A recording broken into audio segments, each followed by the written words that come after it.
Welcome to CSL Podcast. Here we'll delve deeper into the field of cyberscience through enlightening discussions with leading professionals. I'm Wilma, your host for today's episode. You're listening to our AGRI-FOOD Security podcast series. Our mission is to provide you with secure information about the vulnerability of agriculture technologies to hacker attacks. Over the past decade, the agriculture industry has adopted advanced technology to enhance efficiency and address climate change and biodiversity loss. However, as production processes become more advanced and automated, they also become more exposed to cyber threats. Without taking preventive measures, your farm could be at risk sooner or later. In the upcoming episodes, you will explore the cyber threats that put your farming at risk every day, learning about the most common cyber attacks, their severe impacts, and discovering crucial prevention strategies with our guests. Today, we are pleased to have Dr. Evan Fraser with us. Dr. Evan is the director of Arrell Food Institute at the University of Guelph and has extensive experience in agriculture and food systems. He began his journey working on his grandfather's fruit farm and pursued degrees in forestry, anthropology, and agriculture at UBC and UofT. Dr. Evan is a passionate communicator, having co-authored over 100 academic papers and mentored close to 50 graduate students. He writes for major publications like the Globe and Mail and The Guardian, and co-produced radio documentaries for CBC. Thank you for joining us today, Dr. Evan. My pleasure. Thanks for calling. First, to start, could you please introduce yourself and share a bit about your background in your current role?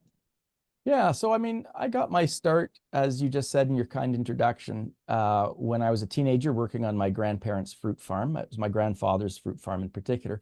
And I remember one day in particular, and this farm is in the Niagara Peninsula, so not far from Fonthill and Fenwick, Ontario.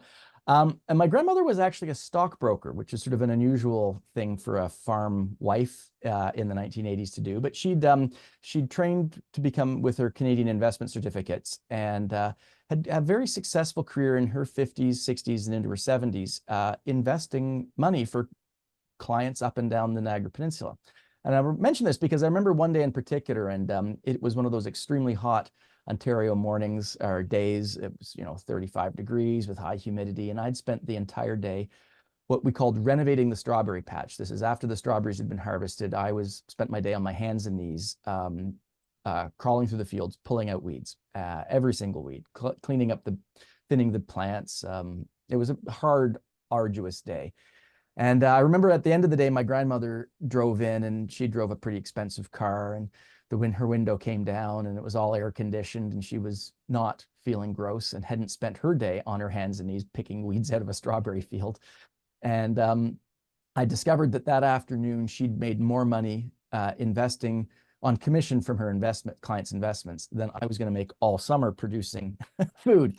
So that kind of got me started. That episode got me started. I decided, perhaps unsurprisingly, that maybe doing grad school was a better deal than inheriting the family fruit farm. I sometimes regret that decision, but most days I'm pretty good with that. And that's brought me to today, where I work on agricultural issues, specifically economic and social issues related to things that might undermine or destabilize food and farming systems. And I look a lot at climate change as a big threat, and geopolitical uncertainty, and currency fluctuations, and foreign invasions that cause things like input costs to rise for producers. So those are the bad things. But I also look at how technology and new management practices can help stabilize things. And so that's the good side of my job. And I get to do that all from being the director of Arrell Food Institute at the University of Guelph. Oh, thanks for sharing. It's inspiring. And from your perspective, what are the main challenges that the agri-food sector faces in terms of cybersecurity?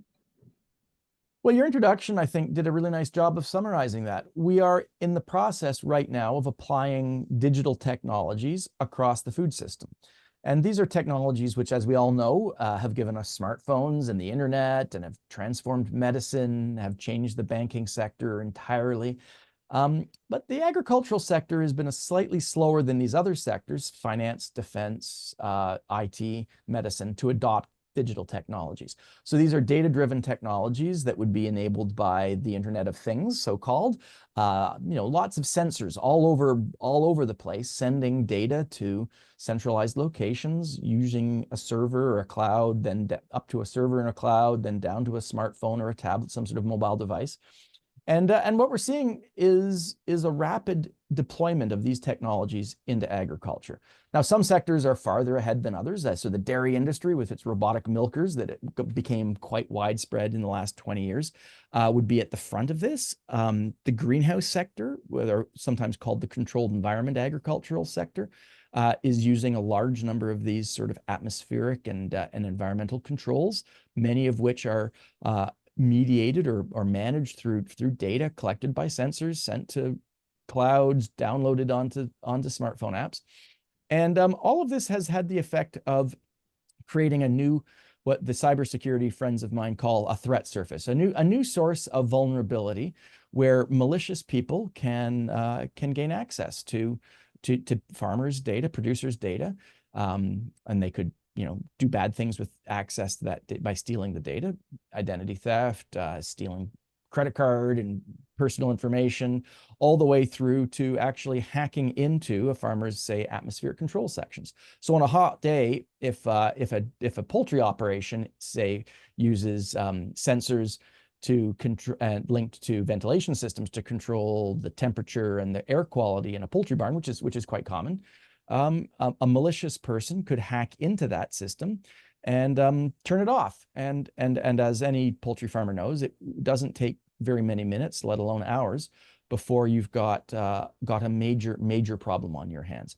And that can be turned into a ransomware attack against farmers. And that is happening. You can see problems up and down the supply chain where meat processors have been hacked, grocery stores, people have been hacked. So it's the same sort of things that we hear about other sectors of the economy, but it's now starting to happen to agriculture. And because agriculture has been slightly slower to adopt these digital technologies, it's only coming onto this particular threat, or waking up to this particular threat sort of now. Of course, this reality underscored the nature of cybersecurity, and I think you already mentioned some of the consequences. Would you like to highlight three, for example, impacts of food security and supply chain that, in your opinion, not just financial, but is the most impacts right now that you could highlight for us? There's in addition to the financial implications, either of having data stolen and identity theft happening to an individual producer, then there's the direct financial costs, of course, of losing a crop or a herd or a flock because somebody has messed around with your system. So those are direct costs. Then there's obvious, enormous animal welfare implications. If a dairy farm gets hacked and it throws the robotic milking parlor off cycle, then there's major animal welfare problems. Of course, I mentioned the idea of turning a ventilation system off on a poultry operation, huge animal welfare implications. So that's another big area. The third big area I think that we should be considering about, which I think is the least considered, but arguably the most damaging or most threatening, would be the idea that a malicious actor, and it could be a foreign agent, a state, a rival state, could actually create a misinformation campaign. For example, we know that 25 years ago or so, Canada had the BSE crisis, the mad cow crisis, and the identification of mad cow in a very small number of individual cattle resulted in a major decades-long trade problem for Canadian exporters. And to be honest, Canadian beef exports, I do not believe have ever fully recovered to the point where they were at before the BSE crisis. It was a big deal. Now, that was actually a real crisis. One could imagine, though, in this day and age of misinformation, disinformation, a foreign actor could perhaps create the impression or the idea that there was a food safety problem within Canada's food chain, and that could cause major trade repercussions that might far exceed in terms of their economic impact or the consumer willingness to purchase a product. So imagine a system where even the rumor or the hint that perhaps part of Canada's cold chain. That would be the system of refrigerators and refrigerated trucks that move perishable products around, meat and things like that. Imagine that the idea that system had been tampered with and that we couldn't trust it anymore because we couldn't trust the temperature readings on our trucks. That could cause not just a problem for an individual producer, it could create a problem for the entire sector or an entire sector. So it's this sort of idea that this incredibly complicated system that is increasingly linked together using data and data-driven technologies, sensors, cloud servers, mobile devices. Any single point of entry into that system, any single sensor, for instance, could be hacked and could allow a malicious person access to the major parts of that sector. And then they could create mistrust in it. And a huge part of our food system is based on trust. I trust that when I go to the grocery store, I'm not going to get sick if I eat the product. And if a foreign actor or somebody malicious wanted to create mistrust in that system, it could have wide-reaching implications that go beyond an individual suffering from a loss of a crop. Of course, and preventing these threats is the key to keeping our food safe and protecting our supply chains. And our faith and our trust in the supply chains. It's both the actuality, but it's also the trust in the supply chain. Anyhow, I'm agreeing with you 100%. Yeah, and let's talk about preventing. What is important? Do you think employee training? What training initiatives would you suggest? Well, it's an all of the above, and I don't think there's anything that we shouldn't be doing. I mean, so at a level of the individual employee or the owner operator, a huge amount of training is required in order to just do basic what they call cyber hygiene things like resetting passwords and having smart passwords. Enormous amount of work needs to go on at that level. I think taking a step back from the individual owner operator, the companies that are hired by farmers to actually install systems need to have the highest training and capability to maintain cyber hygiene. So there's another layer of defense. So the first layer of defense is the employee or the owner operator, things like passwords and basic stuff like that we all should be doing better of, and I'm guilty of this as well. You go to the tech provider, the technology provider, and we need a combination of training, but also really good regulations to govern these things.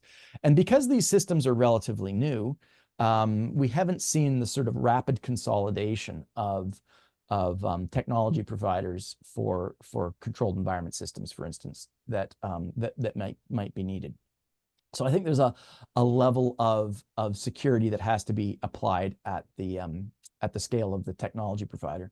I think one step farther, I think the insurance companies need to be waking up to this fact, and insurance companies now regularly protect clients from identity theft. So my household insurance company, my household insurance policy a few years ago changed, and the insurance companies were offering identity theft as part of household insurance, identity theft protection as part of household insurance. So I think there's probably a layer of defense which has to happen at the insurance company level.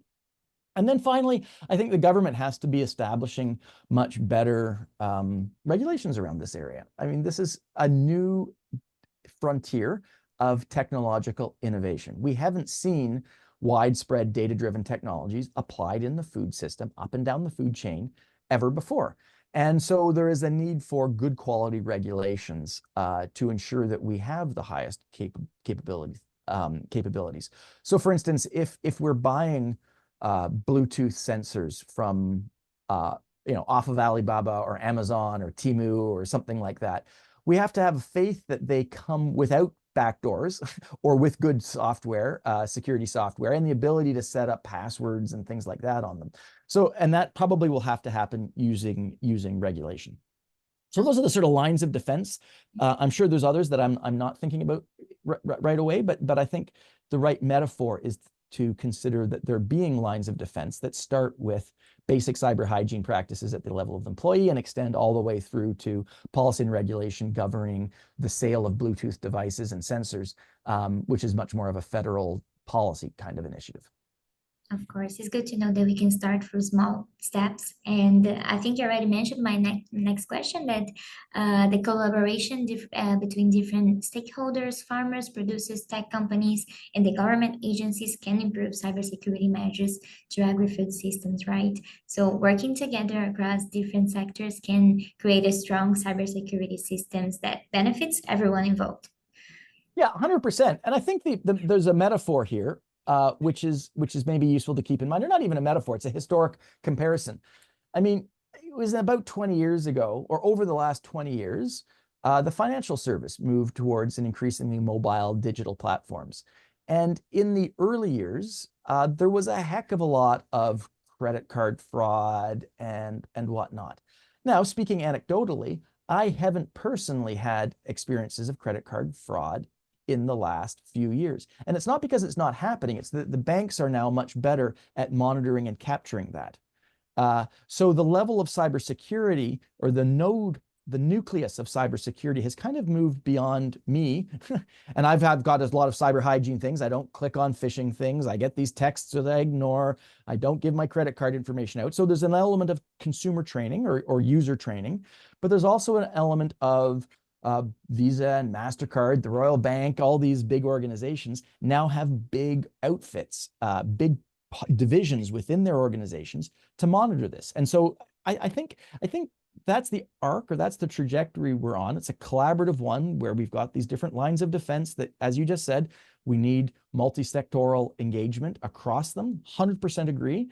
And I think that what we're experiencing now in agriculture is kind of like 2005 with the first wave of digital banking apps, or not 2005, maybe 2010, first wave of digital banking apps, and the way that we need as consumers to get smarter at how to use them, and the industry needed to get smarter as to how to protect them. In looking to the future, what do you see as the biggest opportunities and challenges for enhancing cybersecurity in agri-food sector?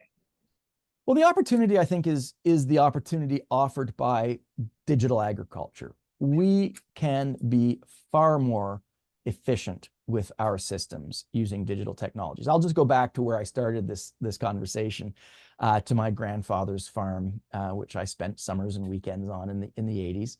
And one of my favorite stories from those summers, in addition to the one about my grandmother and her air-conditioned car, was it was a small scale fruit farm. We had about 60, 70 acres under cultivation. It was melons and sweet corn and strawberries.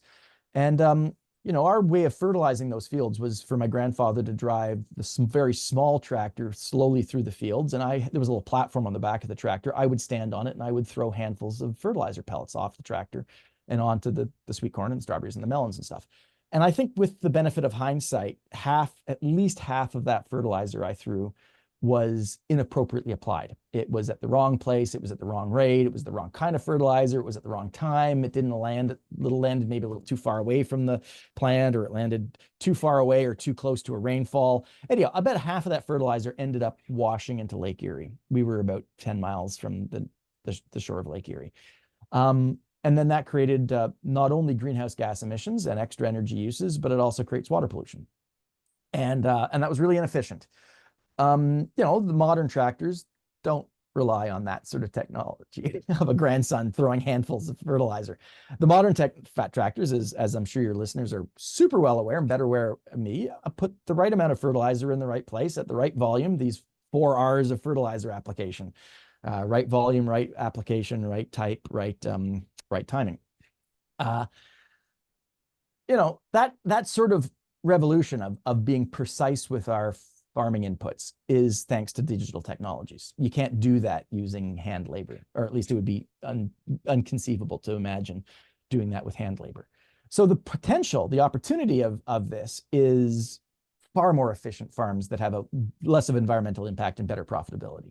The negative side of this is it's created new threats and it's created new vulnerabilities. And it's threats and vulnerabilities that the producer sector hasn't typically been aware of or had to pay attention to. It's threats and vulnerabilities that a lot of farmers aren't inclined to be concerned about because it involves technology and data and computer science and things like that. So it's the threat and the opportunity of a new set of management tools. And every new set of management tools, whether it's a plow or a tractor or a smartphone or whatever, brings new opportunities, but it also requires new systems to be established to reduce the risks of those. And it involves new training. And we're just simply at the beginning of a new type of technological innovation in the farming sector. And we need to do that multiple stakeholder, multiple lines of defense, employee training all the way through to federal policy to make sure that we benefit from these technologies and these innovations without falling prey to the vulnerabilities they bring along with them. Of course, we will need a proactive approach and teamwork to protect the sector's digital future. Exactly. And as we approach to the end of our conversation, would you have one last commentary for our audience? All of this was so inspiring. So, one last comment for us. I mean, I guess the bottom line here is that this is the future, right? I mean, we're not going to go back to an entirely analog way of farming. And we have to recognize that we are in a point of transition technologically. We are at a point where a new, highly disruptive form of technology is coming, and it offers tremendous benefits. But it's, of course, no panacea. None of these technologies are a silver bullet that is going to solve all the problems. And they're creating new problems at the same time as they're solving some problems. I personally think that this issue of cybersecurity will never go away. We have now entered a world where cybersecurity is a threat to almost all aspects of our life. And the food and farming sector is now, like this podcast illustrates, waking up to this threat. It's a manageable threat. It's a threat that I think results in some problems, and it will result in disruptions. Overall, I would rather live in a world where we are far more efficient with our nitrogen and our fertilizer and have a smaller environmental impact of our food system and a greater profitability. I think the benefits of these technologies outweigh the negatives, but we are definitely in a point of transition. So my last message to the listeners is that if you are a farmer or a producer and you're feeling threatened and you're feeling frustrated, that's okay. I mean, that's a very legitimate thing. And the sector is in a beginning stage of figuring out how to deploy these new technologies. So it will take some time and it will be bumpy, but that combination that you just mentioned of teamwork and collaboration across the multiple lines of defense will see this technology, I think, mature, kind of like banking technology sort of is maturing. And it's a far more seamless banking experience than it was 10 years ago. I think we're on the same arc with cybersecurity and agriculture, and we just need to do the work and stay the course. Of course, Dr. Evan, in the name of the Cyber Science Lab podcast team, I extend our sincere gratitude for joining us today as our guest for this season. It's been a pleasure engaging this insightful and sensible conversation. Thank you so much. Thanks for calling. I appreciate it. And all the best to you and your listeners. Thank you for listening to CSL Podcast. Don't forget to follow us on our social media networks for updates and more exciting content. I'll see you in the next episode.